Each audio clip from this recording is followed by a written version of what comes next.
Bonjour à toutes et à tous, bienvenue sur Grand Littoral TV pour cette nouvelle édition matinale en ce jeudi 13 septembre. Ravi d'être en votre compagnie durant les 8 prochaines minutes. En images, on va tout voir, tout savoir de l'actualité près de chez vous.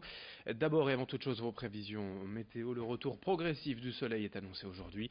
Les nuages peuvent être encore présents ce matin, mais ils devraient se dissiper assez rapidement pour laisser place à de belles éclaircies avec parfois quelques cumulus sans conséquence. Côté température, l'ambiance sera quand même un peu rafraîchie avec un léger vent de nord et des maximales à peine de saison. Cet après-midi, comptez 17 degrés à Boulogne, Calais et Dunkerque, 18 degrés à Saint-Omer. Les prévisions météo complètes, bien évidemment, on en reparle après ce journal.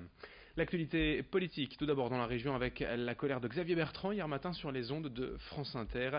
Invité du grand entretien de la matinale, le président du conseil régional s'est montré particulièrement virulent contre la politique économique du gouvernement, notamment pour ce qui est de soutien aux entreprises en difficulté.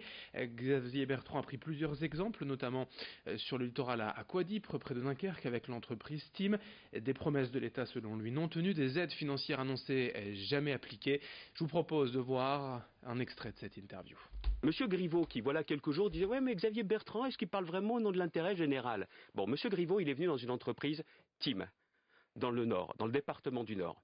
Et il a dit qu'à l'époque, la région mettait 3,5 millions d'euros pour sauver cette entreprise, que l'État mettait 2 millions d'euros. Et ben moi, j'ai reçu un courrier. J'ai reçu un courrier au mois d'août de Monsieur le maire, me disant que pour des raisons X ou Y, il ne verserait pas les 2 millions d'euros. Ça veut dire quoi? Ça veut dire que les 350 salariés, on en fait quoi quand l'État ne tient pas parole? Si cette entreprise fabriquait des magnétoscopes, il n'y a plus personne qui utilise des magnétoscopes, je ne me battrais pas. Mais c'est une tuberie, c'est une aciérie, il y a des débouchés, ça bosse bien là-dedans. Mais ils sont en train de nous dire, et ils ont commencé à me dire, bon, faut qu'on étudie un plan B. Je dis, c'est quoi le plan B? C'est d'envisager le reclassement. Mais moi, je ne me bats pas pour un plan B, pour la liquidation. Le rôle de l'État, comme moi je le fais à la région, c'est d'essayer de convaincre les banques, de me donner aussi un coup de main pour les sauver. Quand j'entends que je défends pas l'intérêt général, non mais ils se foutent de qui? Ce cynisme d'État, je le récuse. L'industrie, ça a de l'avenir dans ce pays. Ah tiens, je vais vous dire une chose. Vous auriez des services financiers de Londres qui voudraient venir en France, alors là, le gouvernement, ce serait tapis rouge. Mais l'industrie, ils s'en foutent. Eh ben, pas moi. À Calais, le Brexit continue d'agiter le monde socio-économique alors que les Britanniques envisagent maintenant de reculer la date de sortie de l'Union en 2023. Chez nous, sur le littoral, il est primordial de bien se préparer. Les entreprises, les petites comme les grandes, doivent anticiper ce grand changement à venir pour trouver de nouveaux relais de croissance, mais aussi malgré tout renforcer les liens existants malgré la séparation. Reportage auprès de diverses entreprises du Calaisis, signé Corentin Escaillé. Sur la côte d'Opale, les effets du Brexit risquent de se faire sentir bien plus qu'ailleurs en Europe. Jusque-là, on ne sait pas très bien ce qui ressortira des négociations, ce qui n'arrange pas les entreprises du littoral. Malgré tout, chacun essaie de se préparer au mieux, afin de courir le moins de risques possible. Et la côte d'Opale est en première ligne en ce qui concerne les conséquences d'un éventuel Brexit qui se passerait mal, c'est-à-dire ce que l'on appelle le hard Brexit. La conséquence, c'est pour une entreprise de voir ses flux économiques totalement remis en cause à l'occasion de droits de douane qui pourraient être appliqués. Et plus généralement, pour les entreprises du continent et pour les entreprises françaises en particulier, le hard Brexit pourrait provoquer une situation de dumping fiscal qui déboucherait sur une guerre commerciale. Des acteurs emblématiques du territoire pourraient être touchés à cause de droits de douane qui pourraient être mis en place. Au port ou au tunnel sous la Manche, par ailleurs, des contrôles supplémentaires pourraient créer des embouteillages gigantesques. Pourtant, certaines opportunités pourraient se dégager pour le Calaisis et une question pourrait être déterminante. À Calais, est-ce qu'on pourrait revoir demain la réouverture du duty free? Logiquement, la réponse est oui. Mais je ne sais pas si ça sera le cas. Moi, j'ai déjà eu des réponses de responsables français qui avaient l'air de répondre non. Je ne sais pas sur quoi ils se fondent.